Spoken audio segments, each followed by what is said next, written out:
Welcome back to Out of Left Field, presented by the Lehigh Valley Health Network. Welcome back to Out of Left Field. Dave Seamon, Standard Speaker Sports Editor, is with us now. We're going to go over some local sports notes and some national sports notes, Dave. We have some big things coming up. High school football season, Dave. Hazleton Area wraps up their season an 8-3 record. They win the District 2 6A championship because they beat Wilkes-Barre area earlier in the year, and I think they had, more points than them, as they both lose in the first round of the District's 2-4-11 playoffs. Great run from them, Dave, and I love this quote in Steve Stallone's article from Dennis Bookman, their head coach, at the end of the year after they lost in the playoffs to Bethlehem Freedom.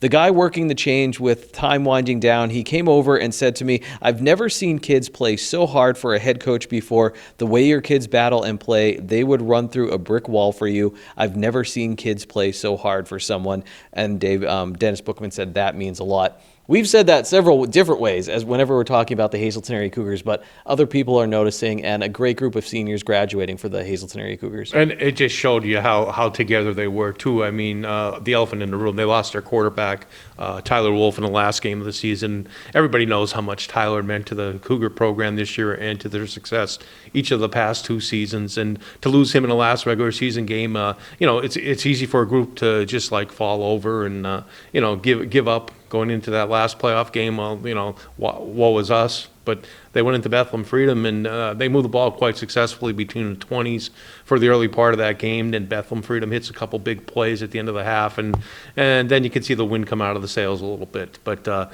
for them to keep playing as hard as they did for as long as they did, it's a tribute to Dennis and to his staff, because they worked so hard. We knew it was going to be a really good season when we interviewed them back in August, and it was a very good season. It was a little bit better than last year. Yeah, sure, they're going to be a little bit disappointed that it didn't end better in the Wyoming Valley Conference, because a team from Dallas and a team from Crestwood got the better of them. That happens in football and in sports. They got to the district playoffs too, minus their quarterback, and they put up a heck of an effort, and they have a lot to be proud of. North Schuylkill, as we're recording this, still playing, Dave. They beat Lehigh in 54-7 in the District 11 3A quarterfinals. We talked about Joey Flail, their record-breaking wide receiver, a little bit earlier. You did an article on him. If you missed it, go to standardspeaker.com. He had a great season, Dave. Trevor Minalda is the man who's been throwing him the ball, and others, Dave, like Jake Dean, who had 2 receiving touchdowns against Lehigh. And once again, North Schuylkill and Wally Hall going deep into the district playoffs. Yeah, it's just the symbol of a program when you can keep reloading every year. Trevor Minaldo waited his turn last season behind Jake Hall. He's shown that, you take your lumps early in the season and you learn from it. And North Schuylkill is not going to be a program that's going to be around 500. They're going to be much better than 500. They're going to get better as the season progresses. And as their quarterback has gotten better, Trevor Minalda, the team has gotten better. There are pieces around them. They've gotten healthy as the year has gone on, too. And there's a lot of experience there, too. Guys that have been in big games before. They know what it's like to play in a meaningful game later in the latter part of November. So they're a dangerous team. They're a dangerous team. They're a fun team to watch. And it's obvious they take the sport very seriously down there, and that all starts at the top with Wally Hall.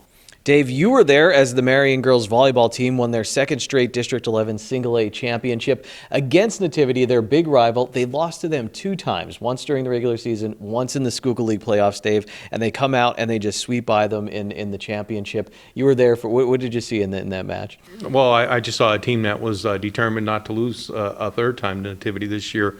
They started out very strong, and they forced Nativity into a lot of uncharacteristic mistakes. And once they won the first game, and volleyball is such a game, a sport of momentum. You win that first game, and then you're looking really strong for the second game. And it's the teams that maintain that momentum from start to finish, like in any sport, but in volleyball in particular, you could run off a bunch of points in a row and get control of the match, and that's what the Phillies did. And then they were super. They were determined, and once they got to the third game too, they didn't take their foot off the pedal. They just kept going after it. They knew what the goal was, and the goal was to win the championship and get into the state tournament, and that's exactly what they did.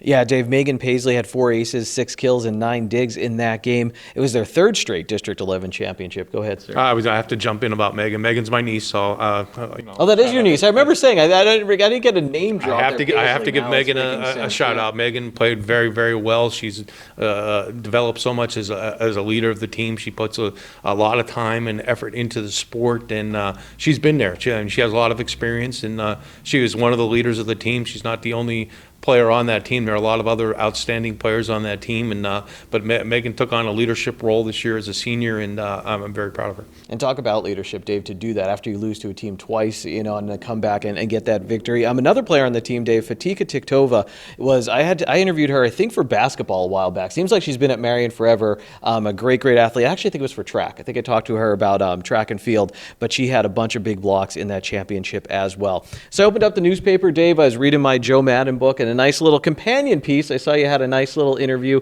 Q&A session with Hazleton native Joe Maddon. His book, The Book of Joe, out now. He's doing some local signings. What did you think? I mean, talking to him about the book, I don't know if you had a chance to read the book. Yeah, I had a chance to read the book, and it's a hard book to put down, because if you're a baseball fan, and not only a baseball fan, you grew up in Hazleton, you know what makes this guy tick too, and you knew. He talks about that struggle to make it through the years. Everybody thinks you're a big league manager of the year, World Series winning manager, that it just happens automatically. Not for Joe. Anybody who knows Joe, all the trials and tribulations he had to go through to make it to that point, and he explains them all during the book, and he uses that as life examples or life lessons as examples for the readers to say, hey, I might get knocked down, but I have every opportunity to get back up and make something. And there are opportunities he got passed over for jobs. When his playing career ended, he didn't know what to do, and he ended up choosing the coaching ranks. But again, it was a struggle. It was a almost 20-year struggle before he finally got the opportunity, and he's made the most of it.